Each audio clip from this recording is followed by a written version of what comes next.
1980년 5월 21일 오후 1시 이민호 병사는 광주 전라남도 도청 건물 앞 경계선에 서 있었다. 그는 23이었다. 공식적으로 그는 폭도들로부터 정부 건물을 지키는 임무를 맡고 있었다. 비공식적으로 그는 왜 광장의 테러리스트가 아닌 평범한 사람들, 학생들, 회사원들, 심지어 노인과 아이들이 서 있는지 이해할 수 없었다. 그들은 계엄령 해제와 야당 지도자 김대중 석방을 요구하는 플래카드를 들고 있었다. 약 10만 명이었다. 그들은 애국가를 불렀다. 헬리콥터 소리가 이민호의 시선을 위로 향하게 했다. 광장 위 약 100m 높이에서 UH-1H 군용 헬리콥터가 떠 있었다. 공식적으로 이런 헬리콥터는 병력 수송용이었다. 비공식적으로 이민호는 열린 측면문에서 기관총 총구가 튀어나온 것을 보았다. 그는 그 실루엣을 알아봤다. 벌컨. 구경 7.62mm의 유견장 항공기관총. 발사 속도는 분당 3,000발. 왜 평화로운 시위 위에 기관총이 첫 번째 사격이 천둥처럼 침묵을 찢었다. 예광탄이 공중에 붉은 선을 그렸다.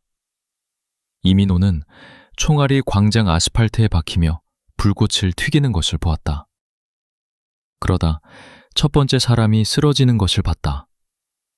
흰 셔츠를 입은 학생. 가슴에 붉은 얼룩이 피어났다. 그는 얼굴을 아래로 향한 채 쓰러졌고 더 이상 움직이지 않았다. 그 뒤로 두 번째가 쓰러졌다. 세 번째. 군중은 공황 상태로 이리저리 뛰며 서로를 짓밟고 비명을 질렀다. 헬리콥터가 방향을 틀어 두 번째 공격을 했다. 사격이 시위대 뒤 건물 정면을 관통했다. 이민호는 총알이 벽돌벽을 뚫고 주먹만한 구멍을 남기는 것을 보았다. 벽돌 파편이 사방으로 날아갔다. 아이를 아는 여자가 엄폐물을 향해 뛰었다. 총알이 그녀의 등을 맞췄다.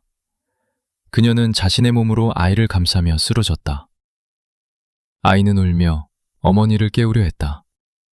그녀는 일어나지 않았다. 공식적으로 무전으로 불법 시위 해산을 위한 경고사격이라고 전해졌다. 비공식적으로 이민호는 광장의 시신을 세고 있었다. 4, 7, 12. 피가 서판을 따라 흘러 붉은 개울을 이루었다. 화약 냄새가 피와 공포의 냄새와 섞였다. 헬리콥터는 17분 동안 광장 위를 맴돌며 공격했다. 사격은 짧은 점사로 이루어졌다. 5발, 7발. 전문적으로, 정확하게. 이민호의 분대장 박순철 상사가 창백한 얼굴로 옆에 서 있었다. 민호야, 이거 보고 있어? 그가 속삭였다. 이민호는 한마디도 할 수 없어 고개를 끄덕였다. 원사가 침을 삼켰다. 기억해. 넌 아무것도 못 봤어. 알겠어? 아무것도. 이민호는 다시 고개를 끄덕였다. 하지만 그는 봤다. 그는 모든 것을 봤다. 헬리콥터가 마침내 떠났을 때 광장에는 14구의 시신이 남았다.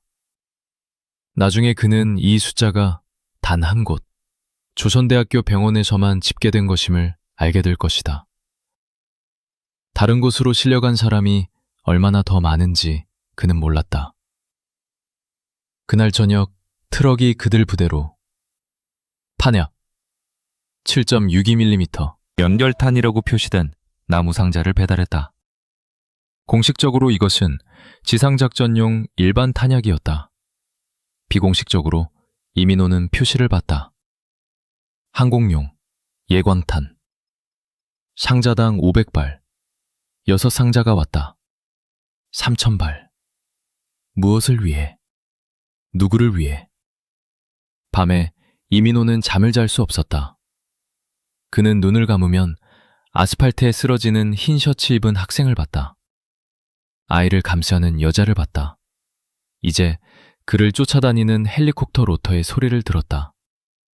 한 가지 질문이 그를 괴롭혔다. 누가 무장하지 않은 사람들을 공중에서 쏘라고 명령했을까?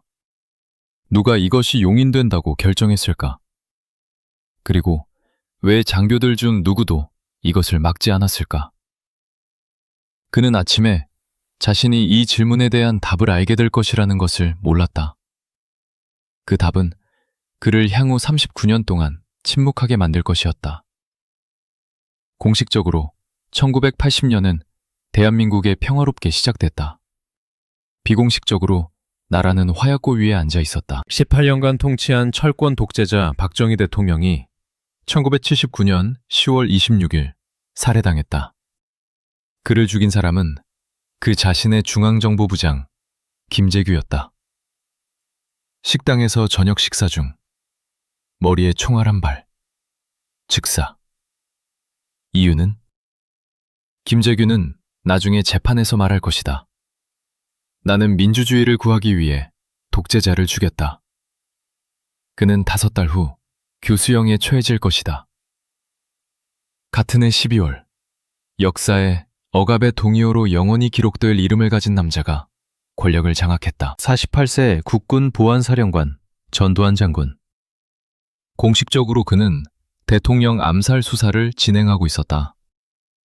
비공식적으로 12월 12일 그는 군사 쿠데타를 조직했다. 탱크가 서울에 진입했다.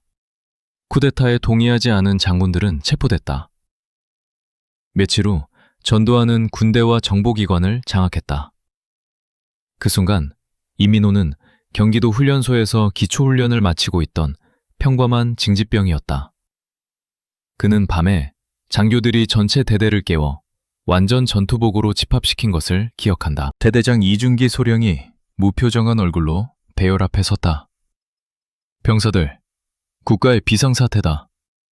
적들이 국가를 불안정하게 만들려 한다. 우리는 질서를 지킬 것이다. 명령을 따르지 않는 자는 반역자로 간주될 것이다. 무슨 적? 무슨 불안정? 아무도 설명하지 않았다. 일주일 후 이민호는 새로운 배치를 받았다. 공식적으로 그는 전라남도 광주시 505 군사보안대로 전속됐다. 비공식적으로 505 군사보안대는 고위 군인보호, 방첩, 특수작전을 담당하는 엘리트 부대였다. 거기에는 우연히 배치되지 않았다. 왜 그가 선택됐을까? 답은 첫날 왔다. 참모장 황영철 중령이 그를 사무실로 불렀다.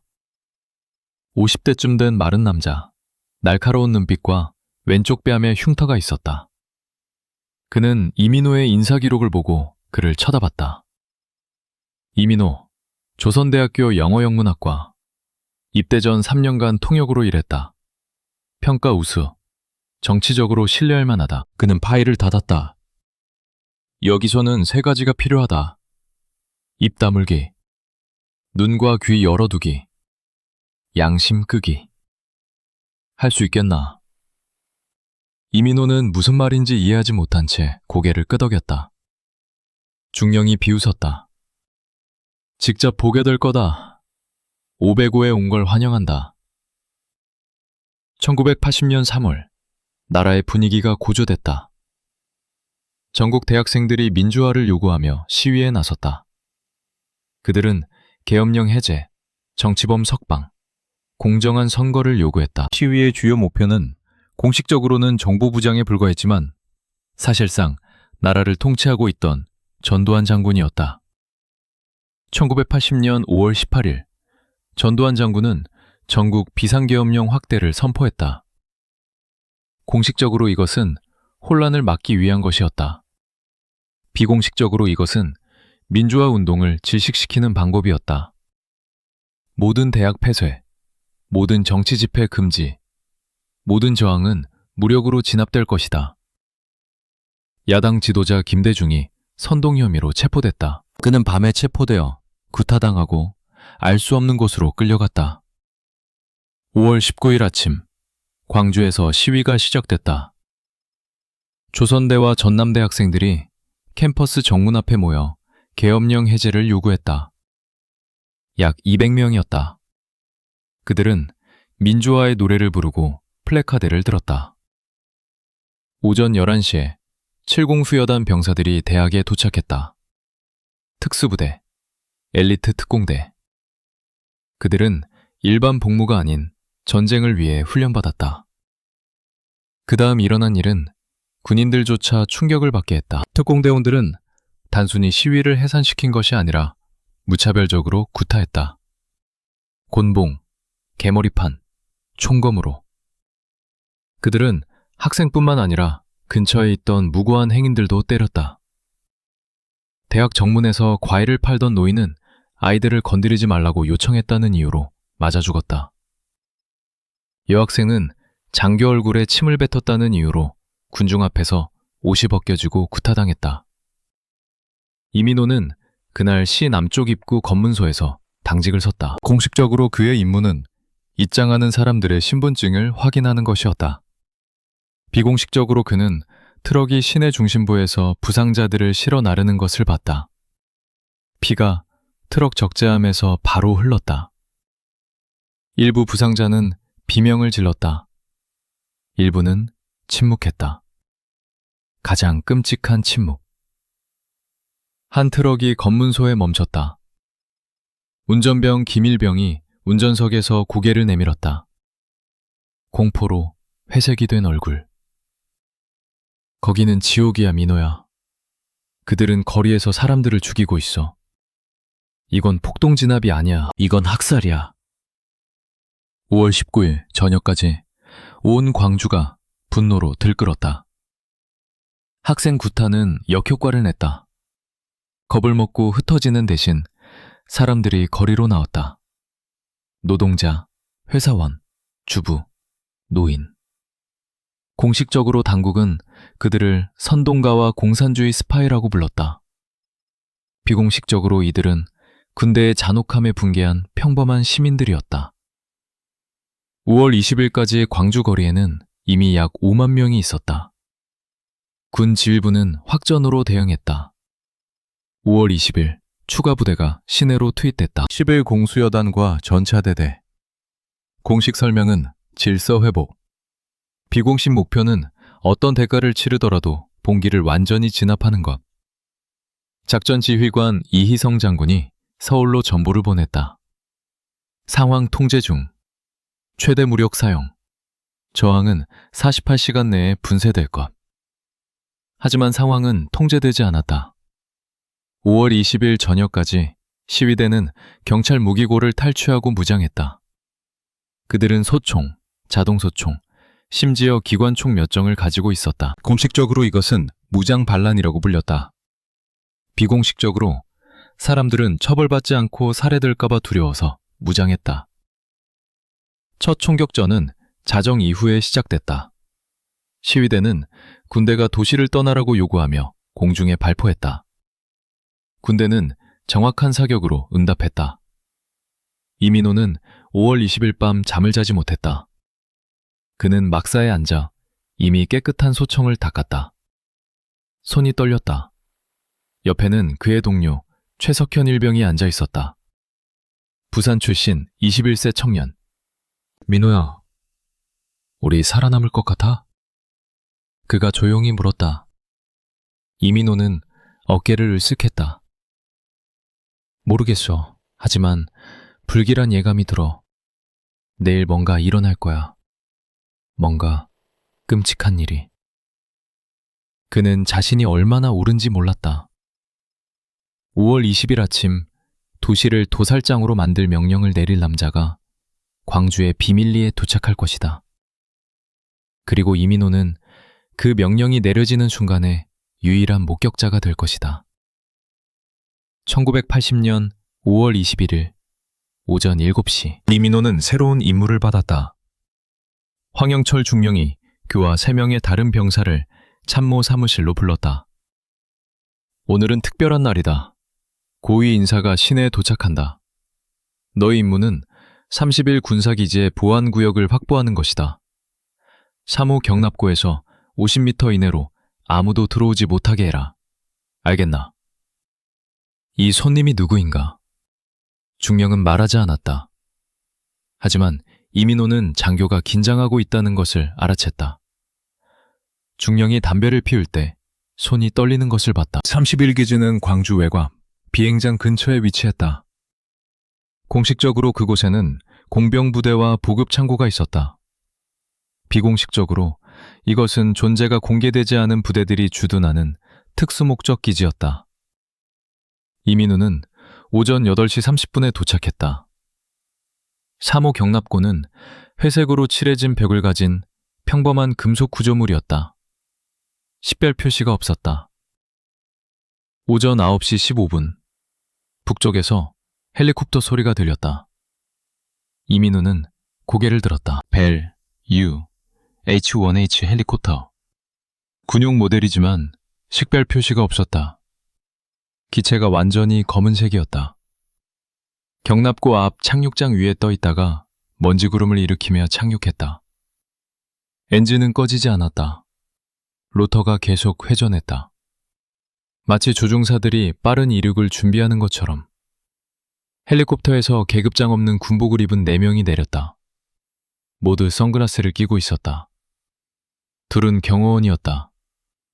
자동소총 준비 상태, 경계하는 시선. 셋째는 자세와 나이로 보아 대령. 그리고 넷째 사람을 이민호는 한 번도 직접 본 적이 없지만 즉시 알아봤다. 전두환 장군. 48세의 국군보안사령관, 사실상 국가의 통치자. 네모난 얼굴, 짧게 깎은 머리, 단호한 눈빛. 그는 빠른 군인 걸음으로 주위를 돌아보지 않고 걸었다. 마치 중요한 회의에 늦은 것처럼. 왜 그가 여기 있을까? 왜 비밀리에? 공식적으로 전두환 장군은 이 시간에 서울에 있어야 했다.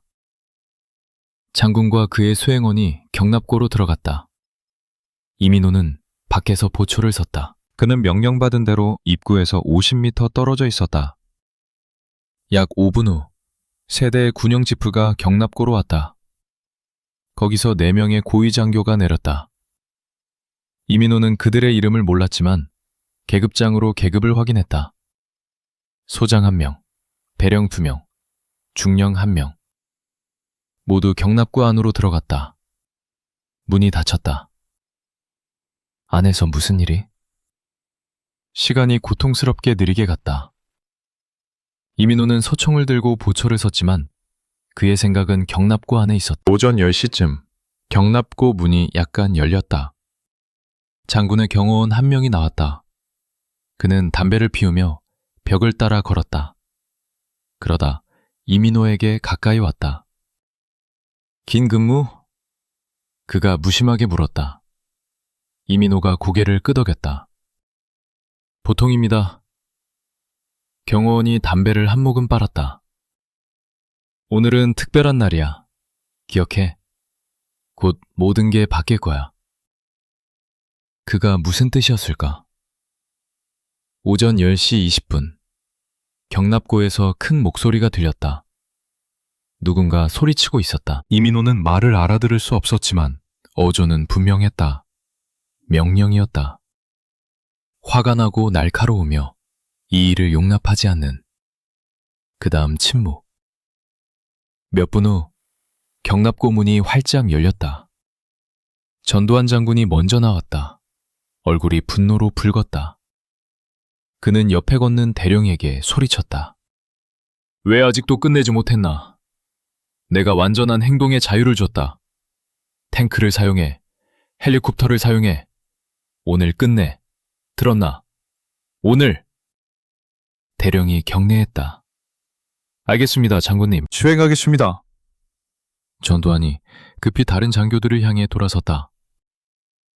오늘 저녁까지 광주가 통제되지 않으면 내가 직접 너희를 군사재판에 회부할 것이다. 나는 결과를 보고 싶다. 방법은 신경 쓰지 않는다. 이 봉기를 분쇄해. 분쇄하라. 그의 목소리는 기지 전체에 들렸다. 이민호는 장교들이 장군의 말을 들으며 참백해지는 것에 봤다. 그중 1명, 좁은 얼굴의 대령이 뭔가 반박하려 했다. 장군님, 하지만 시위대 중에는 많은 민간인, 여성, 노인이 전두환이 그를 중간에 끊었다. 민간인? 저들은 민간인이 아니야. 폭도다. 공산주의 스파이다. 이해 못하나? 여기서 막지 않으면 내일 그들은 사울에 있을 것이다. 나는 이 나라가 혼란에 빠지는 것을 허용하지 않을 것이다. 명령을 수행해. 즉시. 그는 몸을 돌려 빠른 걸음으로 헬리콥터로 향했다. 경호원들이 뒤따랐다. 헬리콥터는 1분 후 이륙했다. 검은색 헬리콥터가 하늘로 올라가 북쪽 서울 방향으로 갔다. 전두환 장군은 광주에서 2시간도 안 되게 머물렀다. 하지만 이 2시간이 도시의 운명을 결정했다. 경납포에 남은 장교들이 서로 협의하고 있었다. 이민우는 그들이 몸짓하고 지프 보닛에 펼쳐진 지도에서 무언가를 가리키는 것을 봤다. 대령 중 한 명, 좁은 얼굴의 그 대령이 크게 말했다. 그가 헬리콥터를 사용하라고 명령했다. 무슨 뜻인지 이해하나? 우리는 공중에서 도시에 발포할 것이다. 소장이 단호하게 말했다. 명령은 명령이다. 헬리콥터를 준비해라. 무장시켜라. 작전은 13시 정각에 시작된다. 헬리콥터, 도시의 발포, 13시 정각. 그건 3시간 후였다. 이민호는 내부가 얼어붙는 것을 느꼈다. 그는 깨달았다. 자신이 방금 들은 것은 살인 명령이다. 대량 살인. 전두환 장군이 민간인을 사살하라고 직접 명령했다. 공식적으로 이런 일은 없었다. 공식적으로 회의는 없었다. 공식적으로 전두환 장군은 이날 서울에 있었다. 하지만 비공식적으로 이민호는 목격자였다.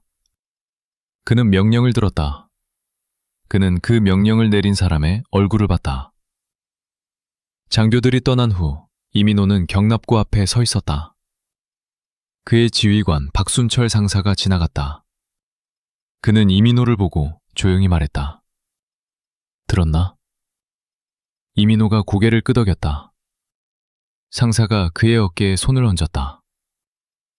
그럼 내 말 잘 들어. 넌 아무것도 듣지 못했어. 아무것도 보지 못했어. 오늘 여기는 아무도 없었어. 알겠나? 누가 물으면 넌 그냥 보초를 섰고 아무것도 눈치채지 못했다고 해. 그게 살아남는 유일한 방법이야. 이민호는 무슨 뜻인지 묻고 싶었지만 상사가 고개를 저었다. 묻지 마. 그냥 기억해. 이런 일의 목격자는 오래 살지 못해.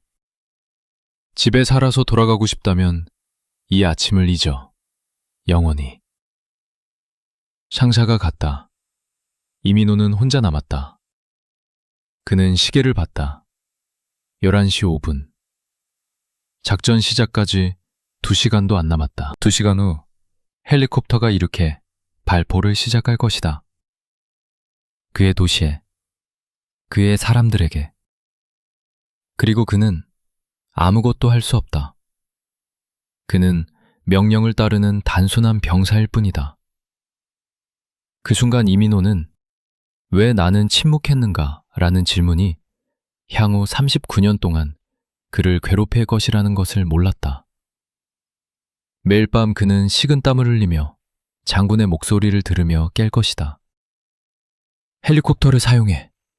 그들을 분쇄해. 매일 밤 그는 광장에서 죽은 사람들의 얼굴을 볼 것이다. 그리고 매일 밤 그는 자신에게 같은 질문을 할 것이다. 그가 뭔가를 바꿀 수 있었을까? 아니면 그의 침묵이 살아남는 유일한 방법이었을까? 그는 39년 후에야 답을 얻을 것이다. 마침내 진실을 말하기로 결심했을 때. 5월 19일부터 시작된 광주의 분노는 멈출 수 없는 폭풍이 되어갔다. 공식적으로 시위는 북한 간첩들과 불순분자들이 조종하는 불법 폭동이었다.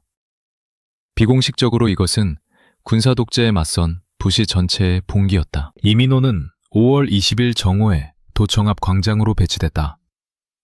그의 임무는 경계선을 유지하는 것이었다. 하지만 그가 본 것은 경계선이 아니라 살아있는 바다였다. 인파가 광장을 가득 채웠다. 10만 명. 어쩌면 더 많이. 그들 중에는 학생들만 있는 게 아니었다. 이민호는 양복을 입은 회사원들, 앞치마를 두른 주부들, 흰머리의 노인들, 심지어 등에 아기를 업은 어머니들도 봤다. 한 노인이 시위대 앞줄에 서서 대형 태극기를 들고 있었다. 그의 얼굴에는 눈물이 흘렀다. 우리는 빨갱이가 아니다. 그가 외쳤다. 우리는 대한민국 국민이다. 우리는 민주주의를 원한다. 군중이 그의 뒤를 따라 구호를 외쳤다. 계엄령 철폐! 전두환 물러나! 광장 맞은편 건물 옥상에 이민호는 저격수들이 배치된 것을 봤다. 공식적으로 그들은 관찰 임무를 수행하고 있었다. 비공식적으로 그들의 소총에는 실탄이 장전되어 있었다. 한 저격수가 무전기에 대고 말했다. 타겟 확인.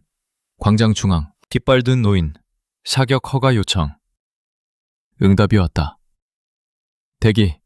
명령 대기. 이민호는 숨이 멎는 것을 느꼈다. 그들은 노인을 쏘려고 했다. 깃발을 든 것 때문에. 오후 12시 30분. 하늘에서 첫 번째 헬리콥터 소리가 들렸다. 이민호는 고개를 들었다. 세 대의 헬리콥터가 북쪽에서 접근하고 있었다. 두 대의 AH-1J 코브라 공격 헬리콥터와 한 대의 UH-1H 수송 헬리콥터. 공격 헬리콥터의 기수 아래에 이민호는 무기 장착대를 봤다. 유견장, 벌컨 기관총, 분당 3,000발, 각 헬리콥터에 500발 장전. 군중은 헬리콥터를 보고 잠시 조용해졌다. 그러다 누군가 외쳤다. 저들이 우리 겁지려는 거야. 두려워하지 마. 첫 번째 코브라가 광장 위로 낮게 내려왔다. 고도 약 80m. 조종석에서 조종사의 얼굴이 보일 정도로 가까웠다. 헬리콥터가 천천히 광장 위를 선회했다. 위협적인 비행. 군중은 움직이지 않았다. 그들은 고개를 들고 헬리콥터를 쳐다보며 계속 구호를 외쳤다. 이민호는 무전기에서 목소리를 들었다. 장교의 목소리. 알파1, 경고 사격 개시. 건물 외벽 목표. 인명피해 최소화. 첫 번째 사격이 12시 55분에 시작됐다. 짧은 점사. 5발. 총알이 도청 건물 벽을 맞췄다. 벽돌이 폭발하며 파편이 사방으로 튀었다. 군중이 비명을 지르며 움직이기 시작했다. 하지만 그들은 흩어지지 않았다. 대신 더 큰 소리로 노래하기 시작했다. 우리의 소원은 통일. 민족의 노래. 이민호는 전율을 느꼈다. 이 사람들은 헬리콥터 앞에서도 노래하고 있었다. 두 번째 사격은 경고가 아니었다. 13시 정각.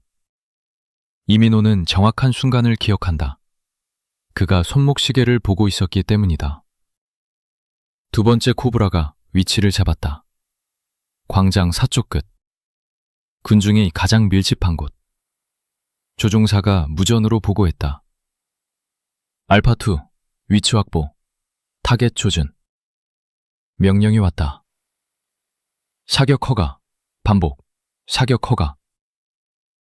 기관총이 울렸다. 드르르르르르. 지속적인 근속성 소음. 한 번에 10발에서 15발씩. 이민호는 총알이 공중에서 붉은 선을 그으며 광장으로 내려가는 것을 봤다. 예광탄. 어둠 속에서도 보이도록. 하지만 지금은 대낮이었다. 모두가 봤다. 모두가 알았다. 군대가 자국민에게 발포하고 있다는 것을. 첫 번째 희생자는 20대 초반의 여학생이었다. 그녀는 손에 플래카드를 들고 있었다. 민주주의 만세라고 쓰인. 총알이 그녀의 어깨를 관통했다. 그녀는 비틀거리며 무릎을 꿇었다. 플래카드가 땅에 떨어졌다. 그녀는 어깨로 움켜쥐고 피가 손가락 사이로 흘러나오는 것을 봤다. 그녀는 소리조차 지르지 않았다. 그저 믿을 수 없다는 표정으로 자신의 피를 쳐다봤다. 두 번째 희생자는 중년 남자였다. 공장 작업복을 입고 있었다. 노동자. 총알이 그의 허벅지를 맞췄다. 그는 비명을 지르며 쓰러졌다. 주변 사람들이 그를 들어 옮기려 했다. 바로 그때 두 번째 사격이 왔다. 한 명이 더 쓰러졌다. 그를 돕던 사람. 등에 맞았다. 이민호는 그가 입에서 피를 토하는 것을 봤다. 그의 눈이 풀렸다. 죽었다. 광장이 아비규환이 됐다. 사람들이 사방으로 뛰었다. 서로를 밀치며 넘어지며 짓밟히며. 한 어머니가 3살쯤 돼 보이는 아이의 손을 잡고 달렸다. 아이가 울고 있었다. 엄마, 무서워. 어머니가 아이를 안아 올렸다. 바로 그 순간 총알이 그녀의 다리를 맞췄다. 그녀는 쓰러지며 본능적으로 아이를 가슴에 안았다. 땅에 떨어지면서도 아이를 보호했다. 그녀의 몸이 아이를 감쌌다. 이민호는 달려가고 싶었다. 그 어머니를 도우러. 하지만 그의 옆에 선 상사가 그의 팔을 잡았다. 움직이지 마. 네가 대열을 벗어나면 넌 탈영병이 된다.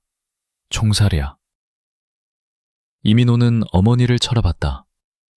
그녀는 움직이지 않았다. 피 웅덩이가 그녀 주위로 퍼져갔다. 하지만 그녀의 팔은 여전히 아이를 감싸고 있었다. 아이가 울고 있었다. 살아 있었다. 어머니가 자신의 몸으로 아이를 구했다. 헬리콥터 사격은 17분간 계속됐다. 공식적으로 발사된 총알은 정확히 계산할 수 없다. 비공식적으로 목격자들은 최소 200발에서 300발 사이라고 추정했다.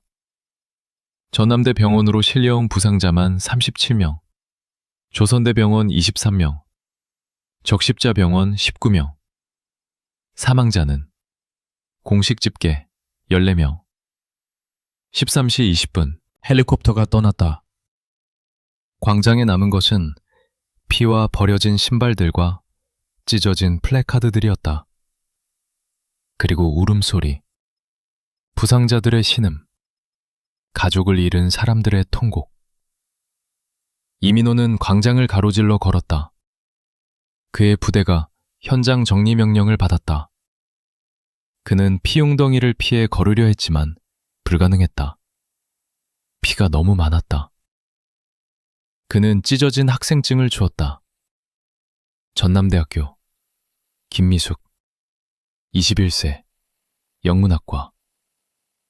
사진 속 소녀가 웃고 있었다. 그는 주위를 둘러봤다. 김미숙은 어디 있을까? 살아있을까? 아니면 병원으로 실려갔을까? 아니면 그는 학생증을 주머니에 넣었다. 왜 그랬는지 자신도 몰랐다. 아마도 증거로. 아마도 나중에 그녀를 찾기 위해. 아마도 그냥 기억하기 위해. 저녁 6시, 이민호는 부대로 돌아왔다. 그의 군복에 피가 묻어 있었다. 그는 누구의 피인지조차 몰랐다. 부상자들을 옮기는 것을 도왔기 때문이다. 한 남자는 배에 총을 맞았다. 이민호가 그를 들어올렸을 때 남자가 신음했다. 왜 우릴 쏘는 거야? 우린 그냥 말하고 싶었을 뿐인데. 그는 구급차로 가는 길에 죽었다. 이민호의 품에서. 막사에서 최석현 일병이 구석에 앉아 울고 있었다. 21살 청년이 어린아이처럼 소리내어 울었다. 형, 나 미칠 것 같아. 우린 뭘 한 거야? 우린 사람들을 죽였어. 우리 국민을. 어떻게 어떻게 이럴 수가 있어? 이민호는 그의 옆에 앉았다. 그는 대답할 말이 없었다. 왜냐하면 그도 같은 질문을 하고 있었기 때문이다. 밤 10시, 부대본부에서 긴급회의가 열렸다. 이민호는 회의실 밖 복도에서 당직을 섰다. 문이 완전히 닫히지 않았다. 그는 안에서 나오는 목소리를 들을 수 있었다. 황영철 중령이 말하고 있었다. 오늘 작전은 계획대로 진행됐다. 시위대는 상당히 위축됐다. 내일이면 완전히 진압될 것이다. 다른 목소리가 반박했다. 이민호는 그 목소리를 알아봤다. 김중희, 젊은 장교. 하지만 중령님, 민간인 사상자가 너무 많습니다. 이건 학살입니다. 침묵. 길고 무거운 침묵. 그러다 황현철의 목소리. 차갑고 단호했다. 중희, 자네는 지금 명령에 불복하는 건가? 이것은 폭동진압이다. 전쟁이다. 전쟁에서 사상자는 불가피하다. 자네가 약한 마음을 먹으면 내일 죽는 건 자네 부하들이 될 것이다. 이해했나? 김중희의 목소리가 떨렸다. 하지만 이해했나? 예, 알겠습니다. 이민호는 벽에 기댔다. 그의 다리가 떨렸다. 전쟁? 이게 전쟁이라고? 무장하지 않은 시민들에게 발포하는 게 전쟁이라고? 그는 생각했다. 아침에 경납고에서 들은 전두환 장군의 목소리를. 헬리콥터를 사용해 분쇄하라. 그리고 오후에 광장에서 본 피를. 여학생의 어깨, 어머니의 다리, 남자의 배. 이것이 장군의 명령이 만든 결과였다.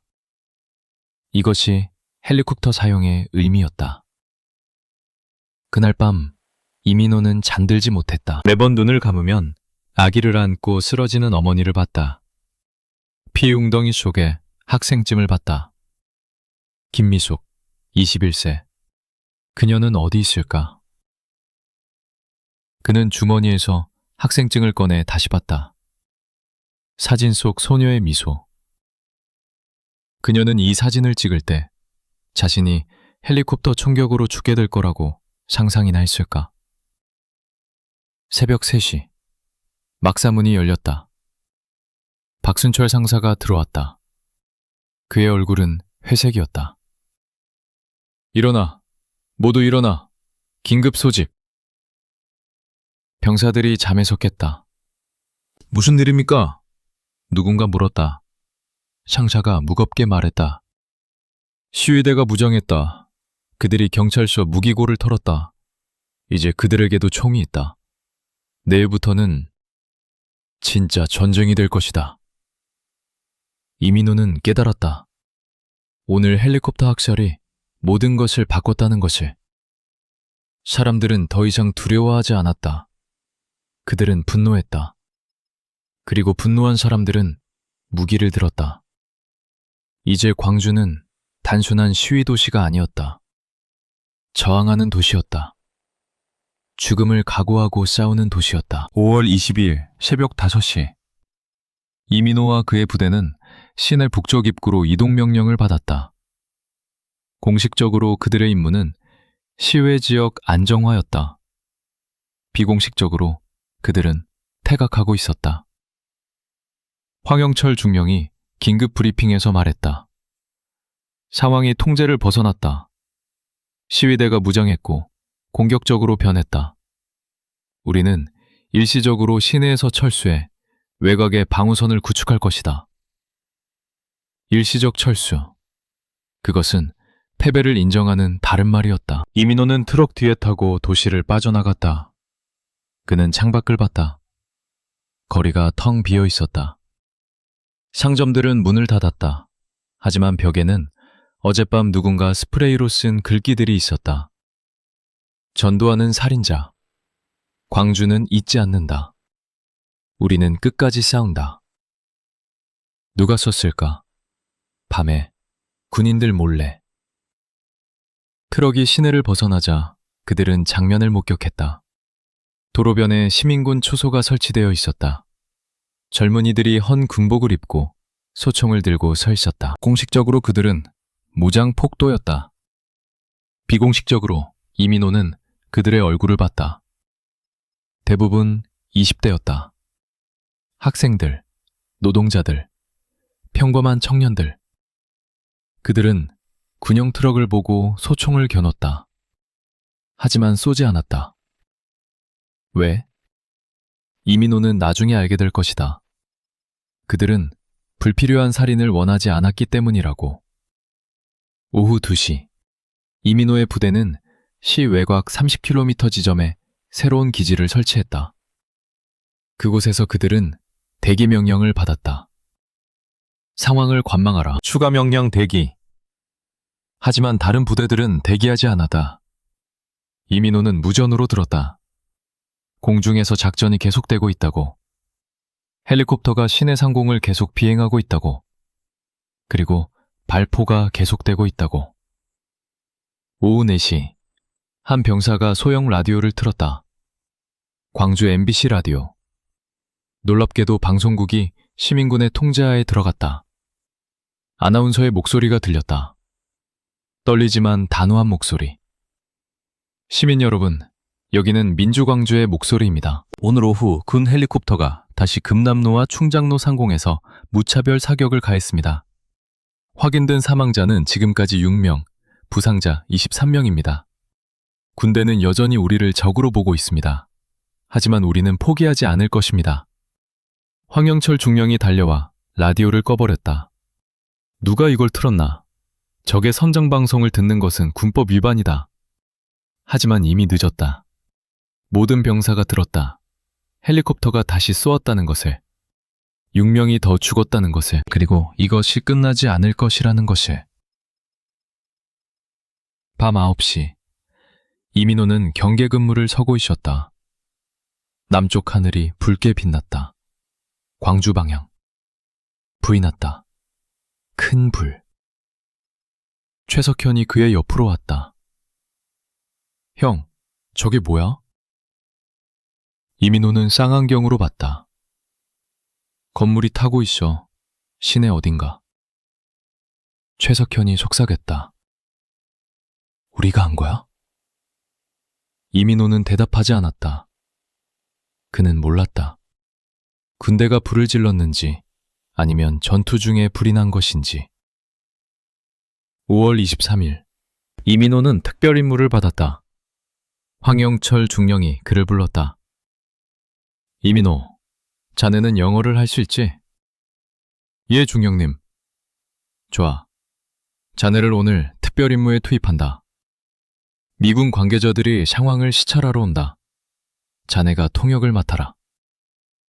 미군? 왜?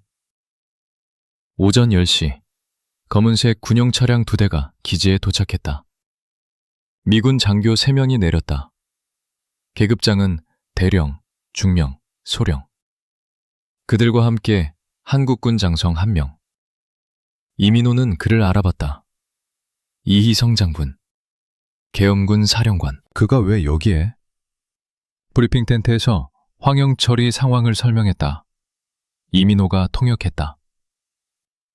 21일 13시에 최초 무력 진압을 시작했습니다. 헬리콥터를 이용한 공중작전이 효과적이었습니다. 시위대는 상당히 위축됐으나 예상과 달리 무장하고 저항하고 있습니다. 미군 대령이 질문했다. 민간인 사상자는? 황영철이 잠시 망설였다. 현재 공식 집계는 최소로 유지하고 있습니다. 이희성 장군이 끼어들었다. 이민호가 통역했다. 이것은 내부 문제입니다. 우리는 상황을 통제하고 있습니다. 며칠 내로 정상화될 것입니다. 미군 대령이 고개를 끄덕였다. 우리는 개입하지 않을 것입니다. 하지만 상황이 악화되면 주한미군 기지의 안전을 위해 조치를 취해야 할 수도 있습니다. 개입하지 않는다. 이민호는 깨달았다. 미국은 이것을 묵인하고 있다는 것을, 동맹국이 자국민을 학살하는 것을. 브리핑이 끝난 후 미군 소령이 이민호에게 다가왔다. 그는 영어로 조용히 물었다. 소저, 너는 실제로 무슨 일이 일어나고 있다고 생각하나? 이민호는 당황했다. 이것은 공식 질문이 아니었다.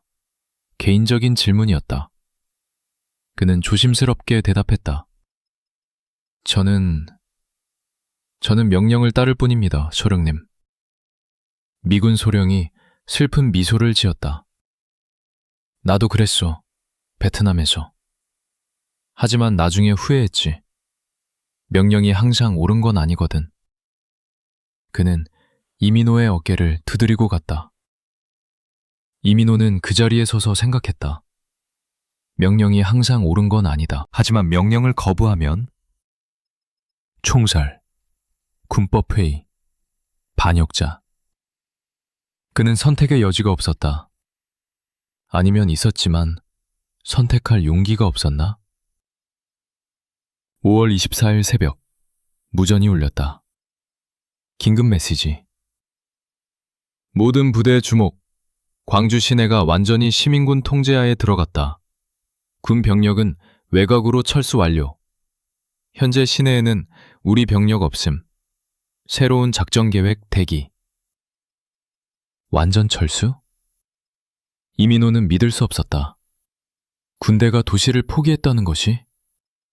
하지만 이것은 포기가 아니었다. 이민호는 나중에 알게 될 것이다. 이것은 전술적 후퇴였다고. 시민군이 도시를 장악하게 내버려 두고 그들을 무장 반란군으로 낙인 찍고 그 다음 압도적인 무력으로 재진입하는 계획이었다고. 그리고 그때는 반란 진압이라는 명분으로 더 큰 무력 사용이 정당화될 것이라고. 오후 3시, 이민호는 쌍안경으로 도시를 관찰하고 있었다. 놀라운 광경이었다. 시내 거리에 시민들이 나와 있었다. 하지만 그들은 폭동을 일으키지 않았다. 거리를 청소하고 있었다. 교통을 정리하고 있었다. 급식소를 운영하고 있었다. 마치 정상적인 도시처럼. 아니, 어쩌면 더 나은 도시처럼. 한 병사가 이민호 옆에서 중얼거렸다. 저 사람들이 정말 폭도일까? 저렇게 질서정연하게 행동하는 게 폭도야? 이민호는 대답하지 않았다. 그도 같은 의문을 품고 있었기 때문이다. 누가 폭도인가? 무장하지 않은 시민들에게 헬리콥터로 발포한 군대인가? 아니면 살기 위해 무기를 든 시민들인가? 밤 11시, 이민호는 막사에 누워 있었다. 잠들 수 없었다. 그의 마음속에 두 개의 장면이 반복됐다. 첫 번째는 아침에 경납고 전두환 장군이 소리치는 장면. 헬리콥터를 사용해! 분쇄하라! 두 번째는 오후의 광장. 아기를 안고 쓰러지는 어머니. 두 장면 사이에 직접적인 인과관계가 있었다. 장군의 명령이 어머니의 죽음을 만들었다. 그리고 이민호는 두 장면 모두를 목격했다. 그는 살아있는 증거였다. 하지만 증거는 위험했다. 증거는 제거됐다. 그날 밤 이민호는 결심했다. 살아남기로. 어떤 대가를 치르더라도. 그는 본 것을 잊을 것이다. 들은 것을 부인할 것이다. 그는 명령을 따르는 평범한 병사로 남을 것이다. 왜냐하면 진실을 말하는 병사는 살아남지 못하기 때문이다. 그는 집에 돌아가고 싶었다. 어머니를 보고 싶었다. 평범한 삶을 살고 싶었다. 그래서 그는 침묵하기로 했다. 하지만 그는 몰랐다. 침묵에도 대가가 있다는 것을. 그 대가는 39년 동안 매일 밤 꾸는 악몽이라는 것을. 그리고 언젠가는 그 침묵을 깨야 한다는 것을. 5월 27일 새벽 4시. 전체 부대에 비상소집이 떨어졌다. 전투 준비, 재진입 작전 개시. 드디어 왔다. 최종 공격. 이민호와 그의 부대는 시내로 진입하는 주력 부대의 후방 지원을 맡았다. 공식적으로 이것은 질서 회복 작전이었다. 비공식적으로 이것은 도시 탈환이었다. 그리고 저항하는 모든 것을 분쇄하는 작전이었다. 새벽 5시 30분, 작전이 시작됐다. 탱크가 선두에 섰다. M48, 패튼 전차들, 그 뒤로 장갑차들, 그리고 수천 명의 완전 무장한 병력. 공중에서는 헬리콥터들이 어무 비행을 했다. 이민호는 트럭에 타고 심해로 들어갔다. 거리는 텅 비어 있었다. 시민들이 전투를 예상하고 모두 피신한 것이다. 하지만 도청 앞 광장은 달랐다. 광장에는 약 200명의 시민군이 남아 있었다. 그들은 도청 건물 안팎에 바리케이트를 쳤다. 최후의 저항. 그들 대부분은 학생들이었다. 20대 초반. 어떤 이는 더 어렸다. 고등학생. 그들은 헌 군복과 작업복을 입고 낡은 소총을 들고 있었다. 그들은 탱크가 오는 것을 봤다. 하지만 도망가지 않았다. 탱크 스피커에서 최후 통첩이 울렸다. 도청에 있는 모든 사람은 즉시 투항하라. 무기를 버리고 나오라. 저항하면 무력으로 진압한다. 이것이 마지막 경고다. 30초 대기. 응답 없음. 다시 방송. 반복한다. 이것이 마지막 기회다. 투항하면 생명을 보장한다. 저항하면 책임질 수 없다. 또 30초. 여전히 응답 없음. 새벽 6시 정각. 공격 개시. 탱크가 바리케이트를 밀어붙였다. 나무 책상과 의자와 모래주머니로 만든 바리케이트. 탱크 앞에서는 종이처럼 무너졌다. 시민군이 발포했다. 탁탁탁탁. 소총소리. 하지만 총알은 탱크 장갑을 뚫지 못했다. 탱크가 계속 전진했다. 그 뒤로 병력이 따라 들어갔다. 이민호는 광장 끝에서 봤다. 그의 임무는 테러를 확보하는 것이었다. 하지만 그는 눈을 떼지 못했다. 도청 안에서 격렬한 총격전이 벌어졌다. 시민군은 건물 안에서 저항했다. 방마다, 복도마다, 계단마다. 그들은 한 발씩 쏘고 후퇴하고 다시 쏘고 후퇴했다. 체계적으로 마지막까지. 6시 40분 두청 옥상에서 마지막 총성이 들렸다. 그러고 나서 침묵. 이민호는 나중에 알게 될 것이다. 옥상에 있던 마지막 시민군 3명이 포위됐다는 것을. 그들은 항복을 거부했다는 것을. 그들은 서로를 껴안고 함께 총을 쏴 자결했다는 것을.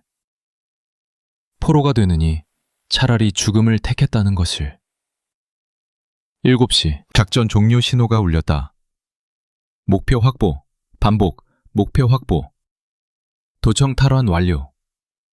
승리의 신호. 하지만 이민호에게는 승리처럼 느껴지지 않았다. 그는 광장을 걸어 들어갔다. 시신들이 여기저기 흩어져 있었다. 20명, 30명. 정확히 세지 못했다. 너무 많았다. 그는 한 시신 옆에 멈췄다. 젊은 남자. 얼굴에 평화로운 표정. 그의 손에는 종이 한 장이 쥐어져 있었다. 이민호는 조심스럽게 종이를 펼쳤다. 편지였다. 손으로 쓴.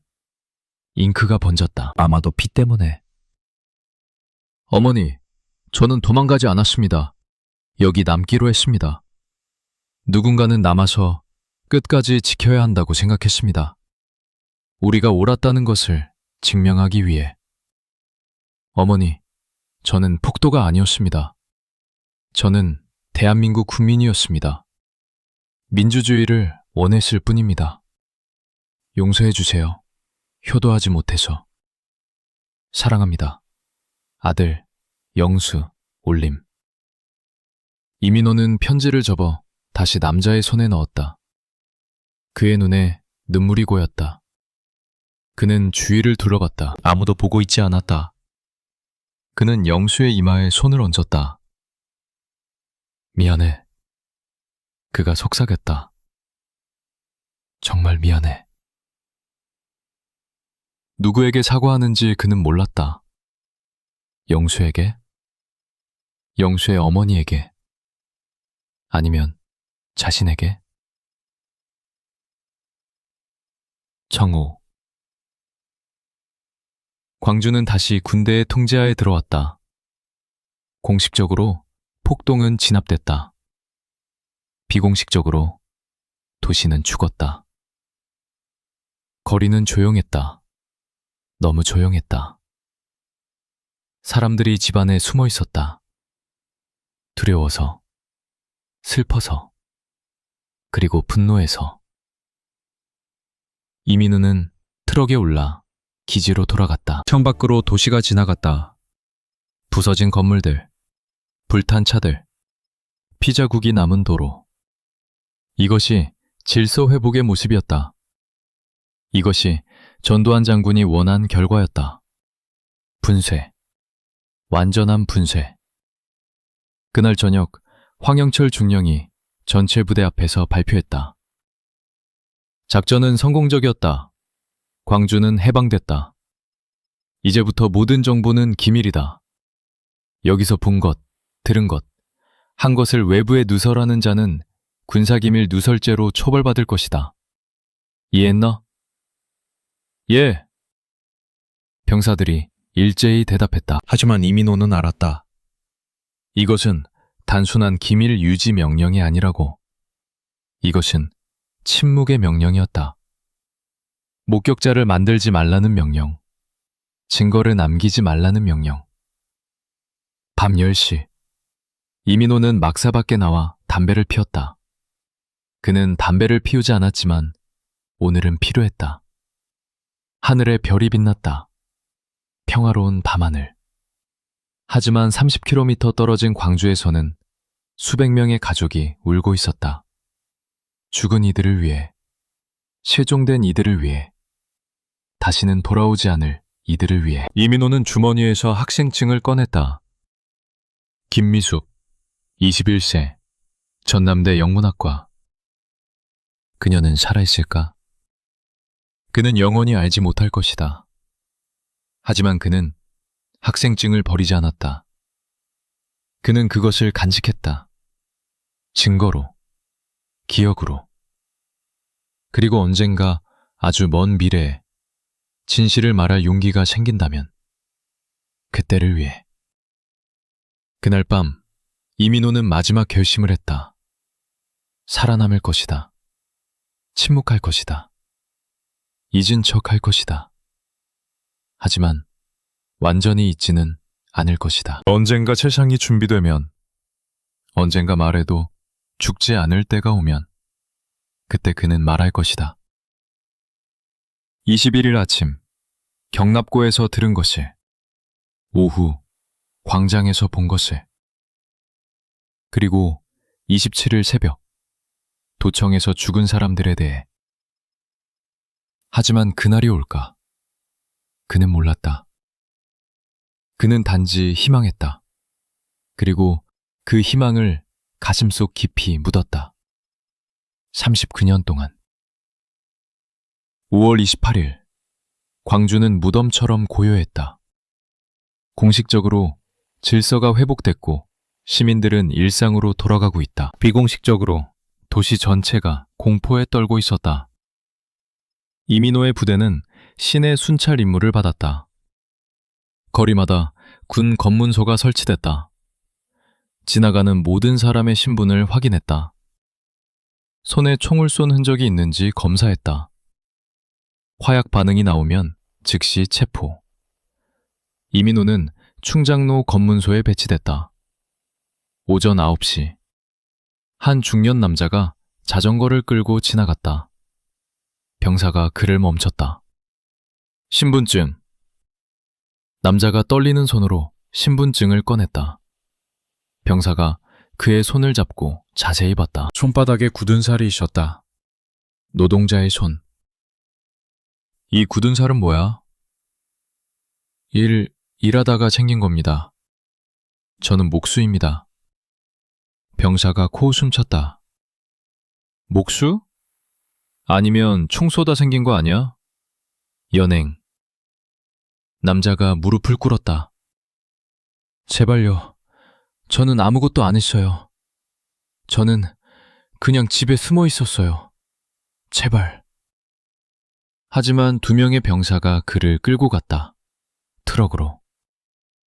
다른 체포자들이 이미 거기 있었다. 15명쯤.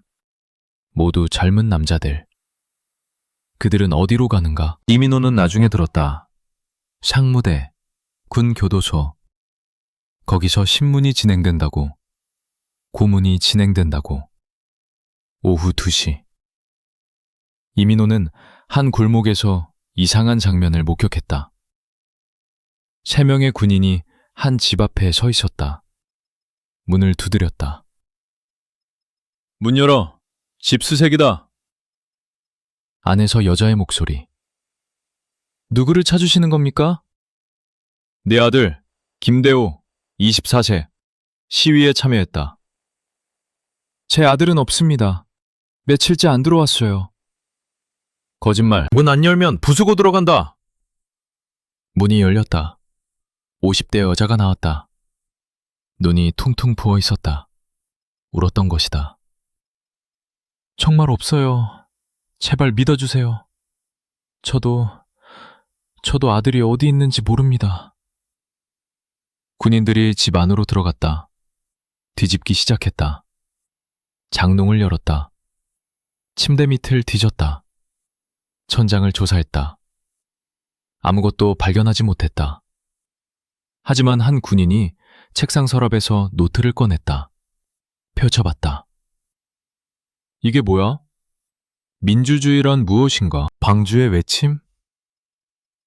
그는 노트를 여자 얼굴에 내밀었다. 이게 증거다. 네 아들은 반정부 활동을 했어.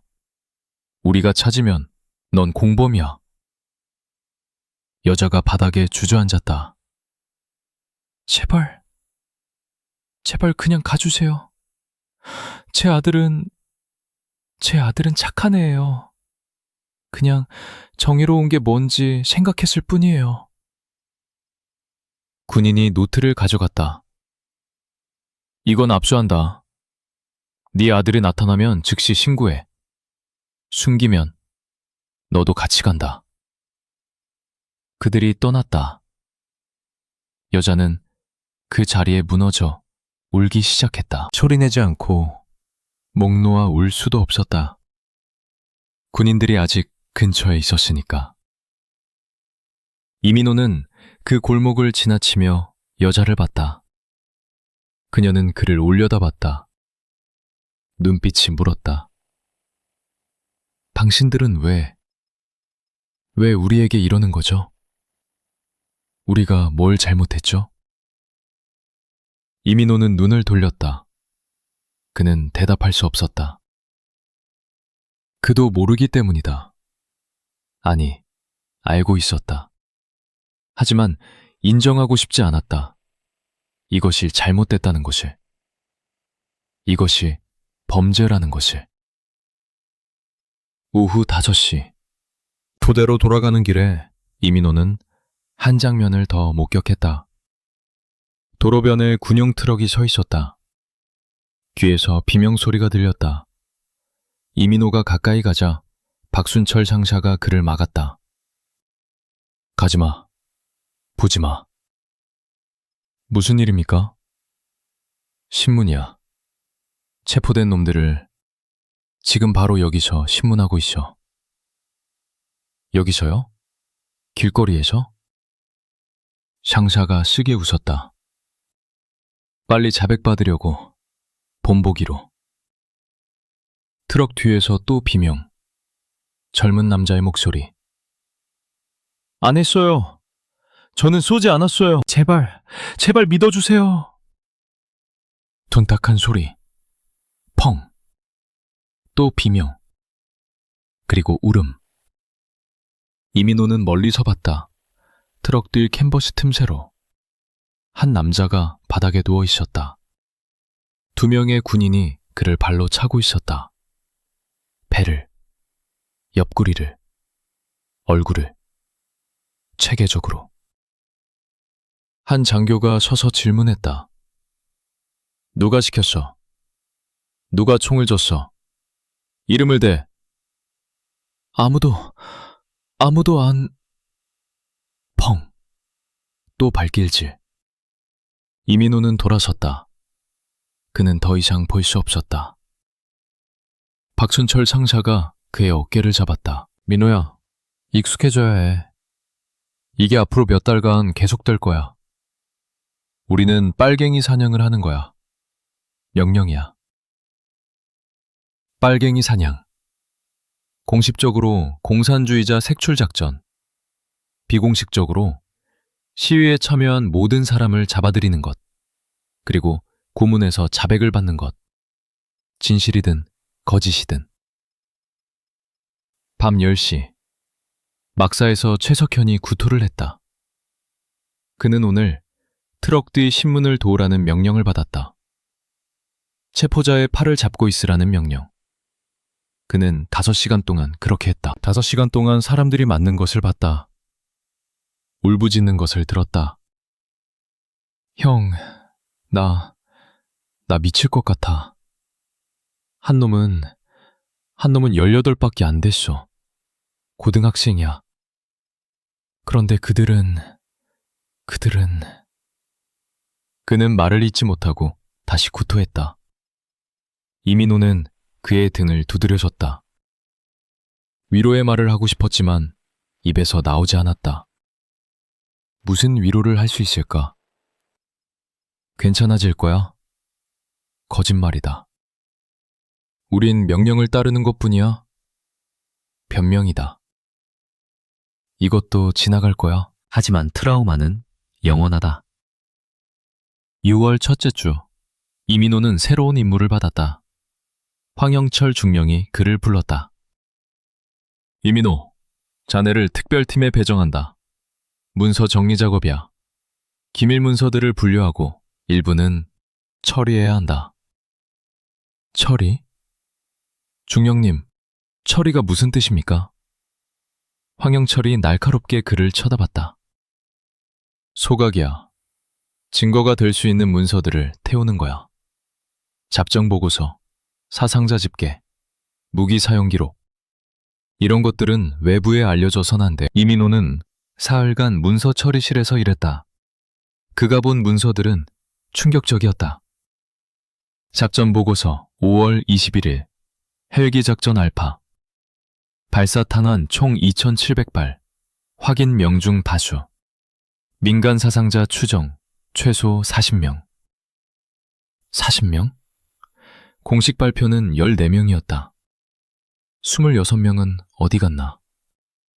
또 다른 문서 상무대 교도소 수감자 명단 총 1,532명 신문중 사망 7명 사인은 자살 또는 지병 악화로 기록 신문중 사망? 자살? 이민호는 알았다. 이것은 고문으로 죽었다는 뜻이라고. 하지만 공식적으로는 자살, 책임을 피하기 위해. 가장 충격적인 문서는 마지막 날 발견했다. 빨간 도장이 찍힌 봉투. 최고 기밀, 작전지휘부 전용.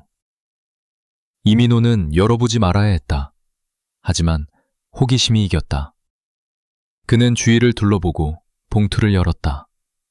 안에는 회의록이 있었다. 5월 21일 오전 9시 비상작전 회의.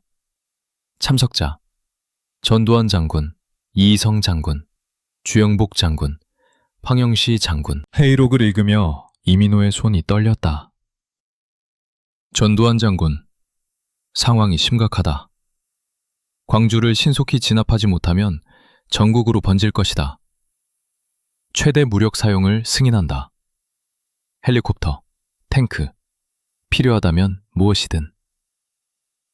이희성 장군, 민간인 사상자가 우려됩니다. 전두환 장군, 사상자는 불가피하다. 이것은 전쟁이다. 숫자는 나중에 조정하면 된다. 기록에 남지 않게 처리하라. 숫자는 나중에 조정하면 된다. 기록에 남지 않게 처리하라. 이민호는 이해했다. 이것이 왜 공식 사망자 수가 그렇게 적은지. 그들이 숫자를 조작했기 때문이다. 진짜 사망자는 훨씬 더 많았다. 어쩌면 수백 명, 어쩌면 1000명. 정확한 숫자는 아무도 모른다. 왜냐하면 많은 시신이 비밀리에 처리됐기 때문이다. 그날 밤 이민호는 회의록을 복사했다. 손으로, 노트에. 떨리는 손으로 한 글자 한 글자 옮겨 적었다. 이것은 증거였다. 최고위층의 범죄 증거. 언젠가 필요할 것이다. 언젠가 세상이 알아야 할 것이다. 그는 노트를 속옷 속에 숨겼다. 그리고 다음 날 문서를 태울 때 회의록도 함께 태웠다. 공식적으로 그 문서는 사라졌다. 하지만 이민호의 노트에는 남아있었다. 6월 중순, 이민호의 제대가 다가왔다. 2년간의 복무가 끝나가고 있었다. 하지만 제배 전에 마지막 임무가 있었다. 황영철 중령이 전체 광주작전 참여자들을 소집했다. 약 200명의 병사와 하급 장교들. 여러분, 재배하기 전에 마지막으로 사명할 문서가 있다. 각자에게 서류가 배부됐다. 군사기밀 유지 서약서. 이민호는 읽었다. 본인은 복무 중 취득한 모든 기밀 정보를 영구히 비밀로 유지할 것을 서약합니다. 이를 위반할 시 군사기밀 누설죄로 처벌받을 것을 인지하며 최대 사형에 처해질 수 있음을 이해합니다. 사형. 그들은 농담하지 않았다. 황영철이 말했다. 여러분은 광주에서 국가를 위해 싸웠습니다. 하지만 세상은 이해하지 못합니다. 그들은 여러분을 영웅이 아닌 악마로 볼 것입니다. 그러니 침묵하십시오. 가족에게도 말하지 마십시오. 친구에게도 말하지 마십시오.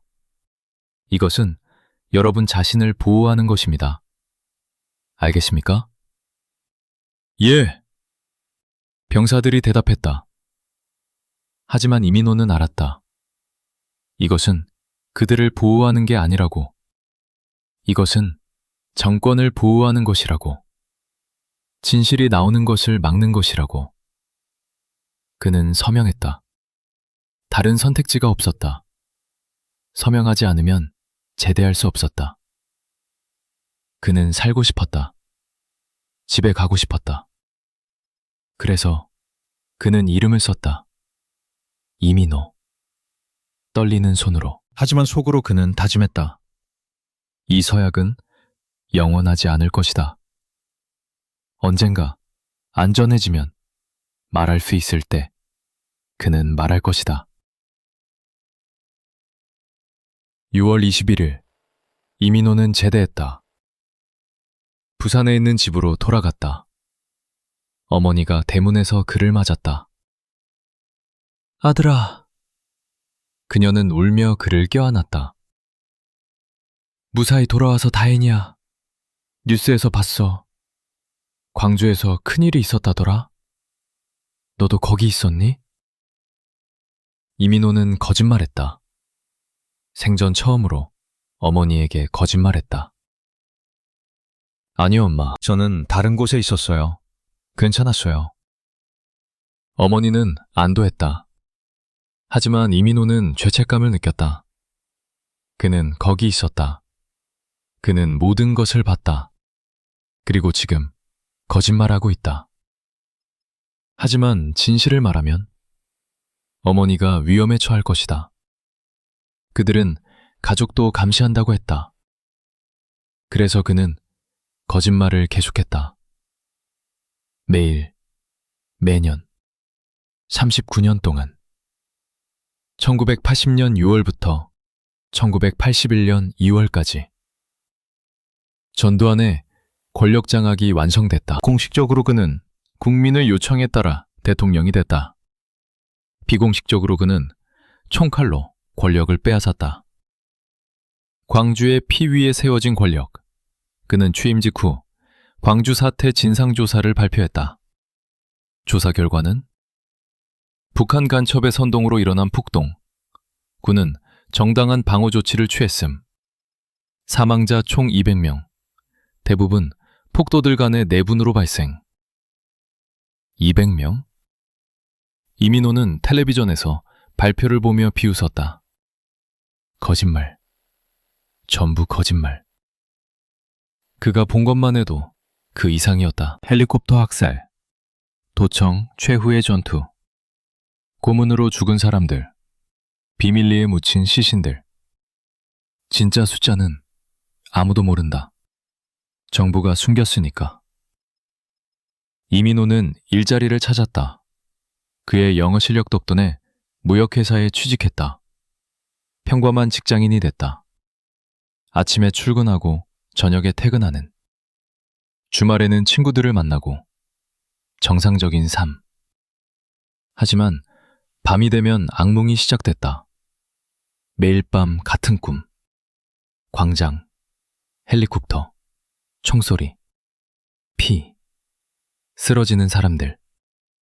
그리고 전두환의 목소리. 헬리콥터를 사용해 분쇄하라. 이민호는 땀을 흘리며 깼다. 비명을 지르려다 입을 막았다. 옆방에 어머니가 주무시니까. 그는 화장실로 가서 찬물로 얼굴을 씻었다. 거울 속 자신을 쳐다봤다. 26살.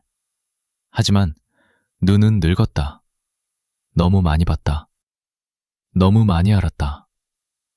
1982년 이민호는 여자를 만났다.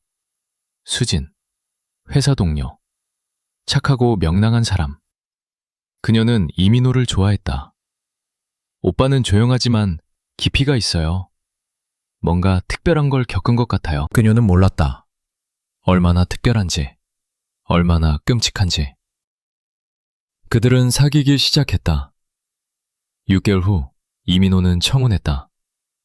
수지는 울며 승낙했다. 결혼식 날 이민호는 행복했다. 진심으로.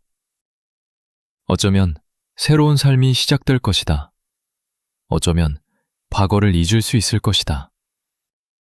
하지만 신혼여행 첫날 밤 그는 또 악몽을 꿨다. 비명을 지르며 깼다. 수진이 놀랐겠다. 오빠, 괜찮아요? 이민호는 거짓말했다. 악몽, 그냥 악몽이야. 미안. 수진은 그 후로도 여러 번 그의 악몽을 목격했다. 그녀는 물었다. 오빠, 무슨 일이 있었어요? 군대에서? 이민호는 고개를 저었다. 아무것도 아니야. 그냥 스트레스야. 거짓말. 또 거짓말. 하지만 진실을 말할 수 없었다. 서약서에 서명했으니까.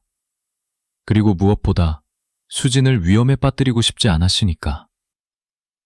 1987년 6월 항쟁. 전국에서 다시 민주화 시위가 일어났다. 이번에는 성공했다. 전두환이 물러났다. 직선제 개헌이 이루어졌다. 민주주의가 돌아왔다. 이민호는 텔레비전에서 시위대를 보며 울었다. 수진이 놀랐다. 오빠, 왜 울어요? 기뻐서 그래. 반은 진실이었다. 그는 기뻤다. 하지만 또한 슬펐다. 광주 사람들도 같은 것을 원했는데, 하지만 그들은 총을 맞았는데, 왜 광주는 안 되고 서울은 되는가? 1988년 광주 청문회가 열렸다. 국회에서 생존자들이 증언했다. 군인들이 쏘았습니다. 헬리콥터에서 쏘았습니다. 하지만 군은 부인했다. 헬리콥터는 위협 비행만 했습니다. 실탄 사격은 없었습니다. 거짓말. 이민호는 알았다. 그는 봤으니까. 탄약 상자를 봤으니까. 총알이 빗발치는 것을 봤으니까. 그는 텔레비전 앞에 앉아 생각했다. 내가 나가서 말하면 어떨까? 내가 본 것을 증언하면? 그는 전화기를 받다. 국회에 전화할까? 하지만 손이 떨렸다. 두려웠다. 서약서, 군사기밀 누설죄, 사형, 그리고 가족, 수진, 이제 2살 된 딸 지은이. 그들을 위험에 빠뜨릴 수 있나? 그는 전화기에서 손을 뗐다. 아직 아니다. 아직 안전하지 않다. 전두환이 물러났지만 그의 사람들은 여전히 권력에 있다. 군부는 여전히 강하다. 지금 말하면 죽는다. 그는 기다려야 한다. 더 기다려야 한다. 2000년대 세상이 변했다.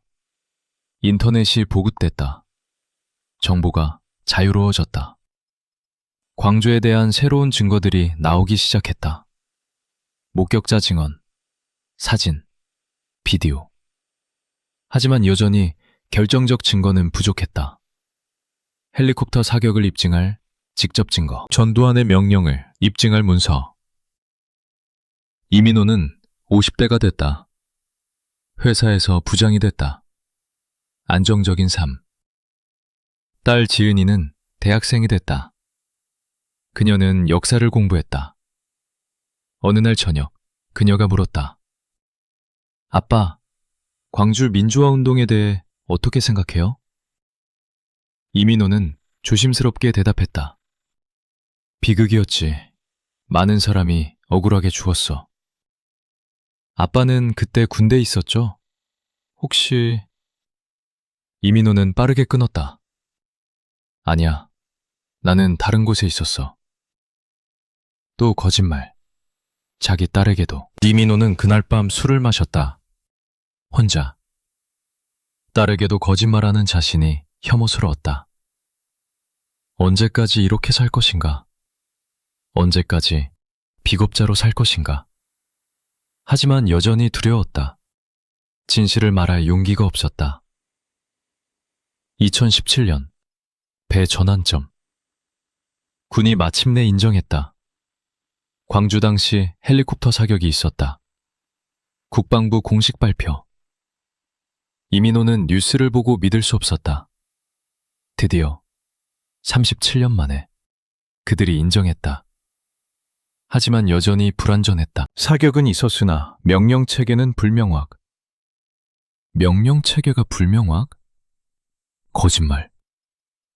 이민호는 알았다. 전두환이 직접 명령했다는 것을. 그는 들었으니까. 2018년 새로운 조사가 시작됐다. 5.18 진상규명 조사위원회. 생존자, 목격자, 전문가들이 참여했다. 그들은 새로운 증거를 찾고 있었다. 특히 전두환의 역할을. 그가 광주에 왔는지, 그가 명령했는지. 이민호는 뉴스를 보며 생각했다. 지금이다. 지금 말해야 한다. 전두환은 이제 87세. 늙었다. 곧 죽을 것이다. 그가 죽기 전에 진실을 밝혀야 한다. 그가 처벌받는 것을 봐야 한다. 아니면 정의는 영원히 오지 않을 것이다. 하지만 여전히 두려웠다. 이민호는 이제 61세. 은퇴를 앞두고 있었다. 평온한 노년을 꿈꿨다. 손자를 보고 싶었다. 조용히 살고 싶었다. 증언하면 언론의 관심, 위협, 어쩌면 보복. 그는 망설였다. 또 망설였다. 2018년 11월 어느 추운 밤 이민호는 텔레비전을 보고 있었다. 광주 관련 다큐멘터리였다. 생존자가 인터뷰하고 있었다. 백발의 노인.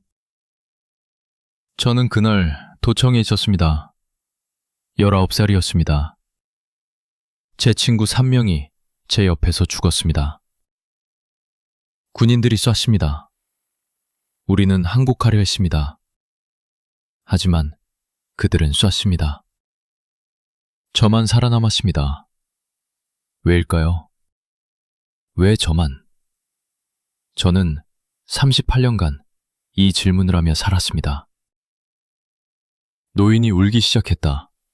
카메라 앞에서. 저는 친구들에게 미안합니다. 저만 살아서.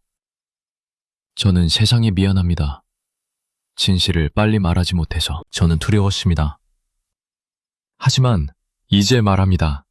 늦었지만. 세상이 알아야 합니다.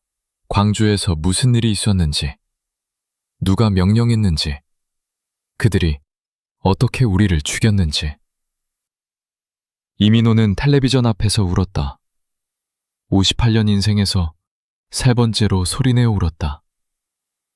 첫 번째는 광주에서 돌아온 날, 두 번째는 6월 항쟁 때, 그리고 지금. 그는 깨달았다. 저 노인과 자신이 다르지 않다는 것을. 그도 살아남았다. 그도 38년간 침묵했다. 그도 두려웠다. 하지만 이제 그만해야 한다. 그는 일어났다. 서재로 갔다. 오래된 책장 뒤에서 낡은 상자를 꺼냈다. 그 안에는 노트가 있었다.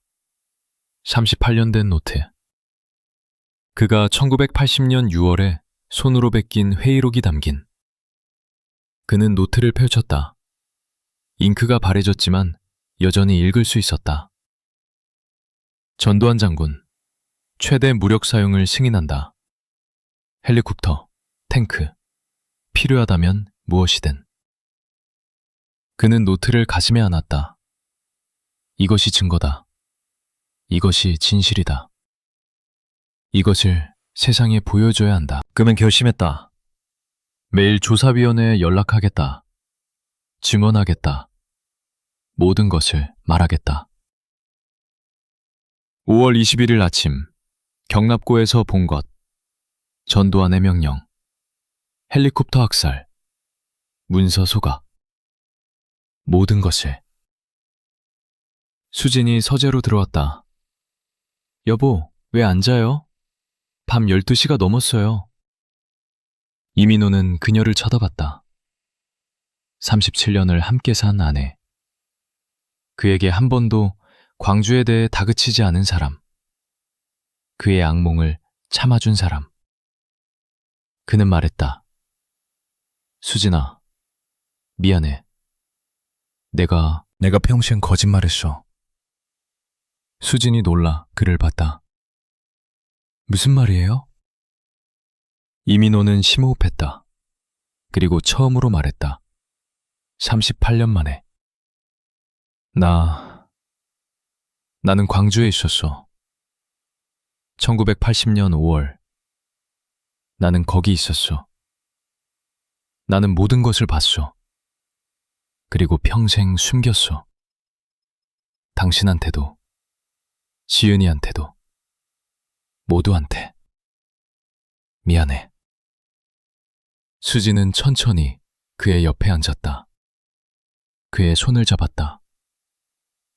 말해줘요. 이제 말해줘요. 당신이 본 것을. 이민호는 울며 말하기 시작했다. 모든 것을. 헬리콥터, 피, 죽음, 전두환의 명령, 회의록, 서약서, 두려움, 38년의 악몽. 그는 새벽까지 말했다. 수지는 그의 손을 놓지 않고 들어줬다. 새벽 5시, 해가 떴다. 이민호는 말을 끝냈다. 그는 텅 빈 기분이었다. 하지만 동시에 가벼웠다. 38년 짐을 내려놓은 것 같았다. 수진이 그를 껴안았다. 여보, 당신 잘못이 아니에요. 당신은 살아남았어요. 그리고 이제 진실을 말하려고 해요. 그걸로 충분해요. 나는 당신을 지지해. 이민호는 수진의 품에서 울었다. 안도의 눈물, 감사의 눈물, 그리고 각오의 눈물. 그는 알았다. 앞으로 힘들 것이다. 위협받을 것이다. 어쩌면 위험에 처할 것이다. 하지만 이제 돌아갈 수 없다. 그는 결심했다. 진실을 말하겠다. 어떤 대가를 치르더라도. 2019년 5월 광주 민주화운동 39주년 국회에서 청문회가 열렸다. 전두환의 광주 개입 진상 규명. 이민호는 증인으로 소환됐다. 그는 국회 앞에 섰다. 수백 명의 사람들이 그를 쳐다봤다. 의원들, 언론, 생존자 가족들. 그는 떨렸다. 하지만 그는 말하기 시작했다. 제 이름은 이민호입니다. 저는 1980년 5월 당시 505 군사보안대에 복무했습니다. 저는 5월 21일 오전 9시 광주 30일 군사기지에서 전두환 장군을 목격했습니다. 의원들이 술렁였다. 저는 그가 고위 장교들과 회의하는 것을 봤습니다. 저는 그가 소리치는 것을 들었습니다. 헬리콥터를 사용해, 탱크를 사용해. 오늘 분쇄하라. 이것은 직접 명령이었습니다. 대량 살상 명령이었습니다. 청중석에서 탄성이 터져 나왔다. 한 노인이 일어나 소리쳤다. 그래요. 맞아요. 우리는 알았어요. 생존자였다. 이민호는 그를 봤다. 고개를 숙였다. 죄송합니다. 제가 39년간 침묵했습니다. 두려워서, 비겁해서. 죄송합니다. 노인이 울기 시작했다. 다른 생존자들도 울었다. 이민호도 울었다. 의장이 정회를 선언했다. 하지만 이민호는 멈추지 않았다. 저는 또한 회의록을 복사했습니다. 여기 있습니다. 그는 노트를 꺼냈다. 39년간 간직한 전두환 장군의 직접 명령이 기록되어 있습니다. 이것이 증거입니다. 광주 학살은 우발적이 아니었습니다. 계획됐습니다. 최고위층의 명령이었습니다. 청문회장이 폭발했다. 언론이 몰려들었다. 의원들이 노트를 확인했다. 전문가들이 진위를 검증했다. 결과는 진짜. 피저 분석 결과 1980년에 쓰인 것이 맞다. 내용은 다른 증거들과 일치한다. 이것은 결정적 증거였다. 전두환의 범죄를 입증하는.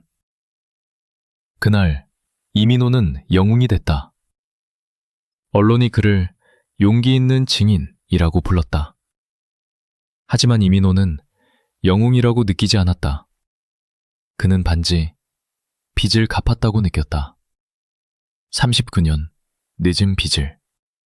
광주 희생자들에게, 진실에게, 그리고 자신의 양심에게. 2019년 5월 14일 이민호의 증언이 뉴스 일면을 장식했다. 전두환, 광주 헬기 사격, 직접 명령, 증거 나왔다. 모든 방송국이 그의 인터뷰를 내보냈다. 공식적으로 대한민국은 충격에 빠졌다. 비공식적으로 많은 사람이 이미 알고 있었다. 하지만 이제 증거가 있었다. 부인할 수 없는 증거가. 전두환의 변호인단이 즉시 반박했다. 이것은 조작된 증언입니다. 이민호라는 자는 돈을 받고 거짓말하는 것입니다. 우리 의뢰인은 1980년 5월 21일 서울에 있었습니다. 광주에 간 적이 없습니다. 하지만 증거는 계속 나왔다. 다른 목격자들이 용기를 얻어 증언하기 시작했다. 저도 봤습니다. 그날 아침 검은 헬리콥터가 왔습니다. 저도 들었습니다. 장군이 소리치는 것을. 5월 16일 미국에서 결정적 증거가 나왔다. 전시 IA 요원 김영찬이 증언했다. 저는 당시 주한미군 정보부에서 근무했습니다. 우리는 전두환의 모든 동선을 추적했습니다. 5월 21일 오전 그는 헬리콥터로 광주에 갔습니다. 우리는 교신을 감청했습니다. 그는 최대 무력 사용을 명령했습니다. 이것은 미국 정부도 알고 있었습니다. 폭탄 발언이었다. 미국도 알고 있었다. 그리고 묵인했다. 이민호는 집에서 뉴스를 보며 복잡한 감정을 느꼈다. 안도, 분노, 슬픔, 그리고 두려움. 증언 다음 날부터 그에게 위협 전화가 오기 시작했다. 이 새끼야, 네가 뭘 한다고 떠들어? 죽고 싶어? 첫 번째 전화를 받았을 때 그는 떨었다. 하지만 수진이 전화를 받았다.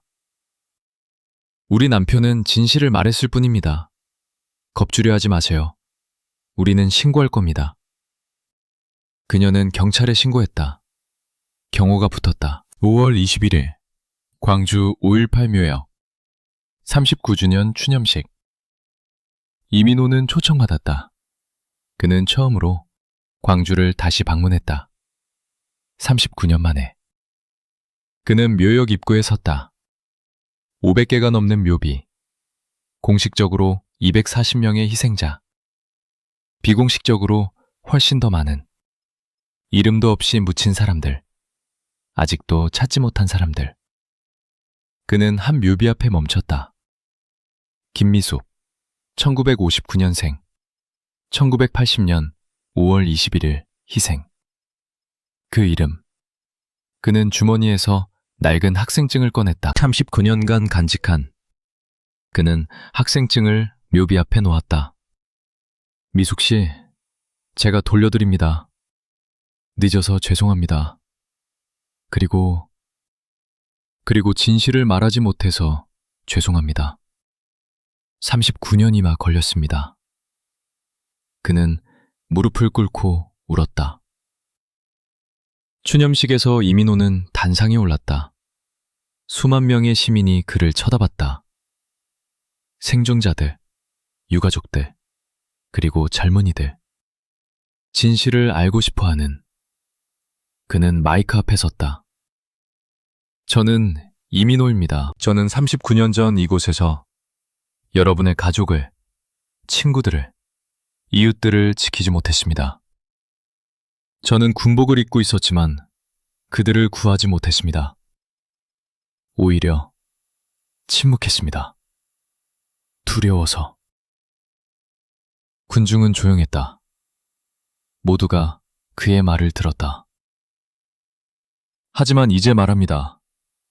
1980년 5월 21일 전두환 장군은 광주에 왔습니다. 그는 직접 명령했습니다. 헬리콥터로 쏘라. 탱크로 깔아뭉개라. 오늘 끝내라. 이것은 대통령 후보자의 명령이 아니었습니다. 이것은 살인자의 명령이었습니다. 대량 학살 명령이었습니다. 박수가 터져나왔다. 처음에는 한두 명, 그러다 10명, 100명, 1000명, 10,000명. 전체 광장이 박수했다. 이민호는 울었다. 광주 시민 여러분, 용서해 주십시오. 제가 더 빨리 말하지 못해서. 하지만 이제 세상이 알 것입니다. 여러분이 옳았다는 것을. 여러분이 폭도가 아니었다는 것을. 여러분이 민주주의를 위해 싸웠다는 것을. 그리고 전두환이 살인자라는 것을. 추념식 후 한 노인이 이민호에게 다가왔다. 80대쯤 될 보였다. 선생님, 저를 기억하십니까? 이민호는 고개를 저었다. 노인이 말했다. 저는 1980년 5월 21일 도청광장에 있었습니다. 태극기를 들고 있었던 노인. 당신은 경계선에 서 있던 젊은 병사였습니다. 당신의 얼굴을 기억합니다. 당신도 울고 있었습니다. 소리 내지 않고. 이민호는 충격을 받았다. 당신이 그 노인이십니까? 살아계셨군요. 노인이 웃었다. 슬픈 미소. 네, 저는 살아남았습니다. 하지만 제 아들은 못했습니다. 그날 오후 헬리콥터가 쐈을 때 우리 아들이 저를 감쌌습니다. 그 아이가 대신 죽었습니다. 22살이었습니다. 노인의 눈에 눈물이 고였다. 선생님, 오늘 증언해 주셔서 감사합니다. 제 아들이 헛되이 죽지 않았다는 것을 세상이 알게 됐습니다. 이민호는 노인을 껴안았다. 두 노인이 광장 한가운데서 울었다. 39년의 슬픔이 터져나왔다. 주위 사람들도 울었다. 모두가 함께 울었다. 광주는 그날 다시 울었다. 하지만 이번에는 희망의 눈물도 섞여 있었다. 진실이 밝혀졌으니까. 6월 첫째 주, 검찰이 전두환을 다시 기소했다. 광주 민주화운동 당시 살인 및 살인 교사 혐의. 공식적으로 이것은 역사적 기소였다. 비공식적으로 많은 사람이 비웃었다. 이제 와서? 그는 88세야. 곧 죽을 사람을. 하지만 이민호는 생각했다. 늦더라도 해야 한다. 정의는 늦어도 와야 한다. 재판이 시작됐다. 전두환은 휠체어를 타고 법정에 나타났다. 알츠하이머 진단을 받았다고 했다. 기억이 없다고 했다. 저는 아무것도 기억나지 않습니다. 광주? 헬리콥터? 모릅니다. 그는 눈을 감았다. 연기인지 진짜인지 알 수 없었다. 판사가 물었다. 피고인, 증인 이민호의 증언을 들었습니까? 전두환이 고개를 저었다. 모릅니다. 그런 사람 모릅니다. 이민호는 방청석에 앉아 그를 쳐다봤다. 39년 전 경납고에서 소리치던 그 남자. 권력의 정점에 있던 그 장군. 이제는 늙고 쇠약한 노인. 하지만 이민호는 알았다. 저 노인이 수백 명을 죽인 살인자라는 것을. 기억이 있든 없든. 재판은 몇 달간 계속됐다. 증인들이 줄을 이었다. 생존자, 목격자, 전문가. 모두가 같은 것을 말했다. 전두환이 명령했다. 군대가 쐈다. 사람들이 죽었다. 하지만 전두환은 끝까지 부인했다. 모릅니다. 기억나지 않습니다. 저는 국가를 위해 일했을 뿐입니다. 2021년 10월 판결이 나오기 전에 전두환이 죽었다. 자택에서. 90세. 공식 사인은 복합 만성질환. 비공식적으로 그는 처벌받지 않고 죽었다. 사과하지 않고 죽었다. 책임지지 않고 죽었다. 이민호는 뉴스를 보고 주먹을 쥐었다. 분노, 좌절. 하지만 또한 이상한 공허함. 그날 저녁 이민호는 수진에게 말했다. 그가 죽었어. 결국 처벌받지 않고. 수진이 그의 손을 잡았다. 여보, 당신은 할 수 있는 걸 했어요. 당신은 진실을 말했어요. 그걸로 충분해요. 이민호는 고개를 저었다. 충분하지 않아. 그는 한 번도 사과하지 않았어. 한 번도. 광주에서는 그날 밤 촛불 집회가 열렸다. 수만 명이 모였다. 전두환은 죽었지만 진실은 살아있다.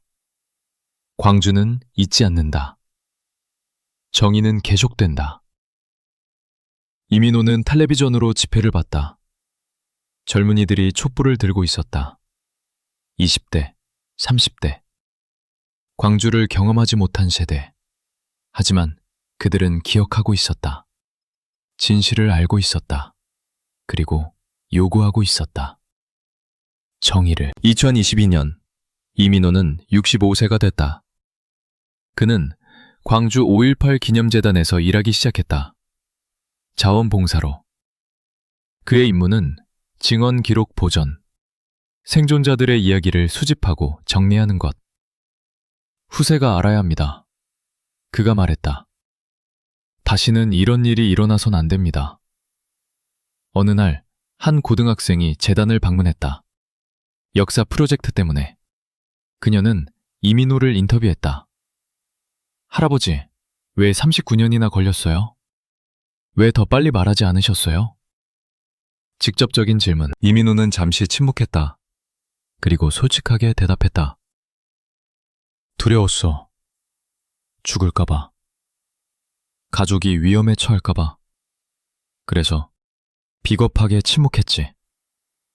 그게 내 평생 후회야. 소녀가 고개를 끄덕였다. 하지만 결국엔 말씀하셨잖아요. 이민호가 쓰게 웃었다. 그래, 너무 늦게. 전두환은 처벌받지 않고 죽었어. 많은 가해자들도 처벌받지 않았어. 정의가 완전히 실현되지 못했지. 소녀가 물었다. 그럼 후회하세요? 증언한 거? 이민호는 고개를 저었다. 아니, 후회는 안 해. 만약 증언하지 않았다면 그게 더 큰 후회였을 거야. 적어도 이제 세상은 알잖아. 진실을. 2026년 1월. 현재. 이민호는 68세다. 그는 여전히 악몽을 꾼다.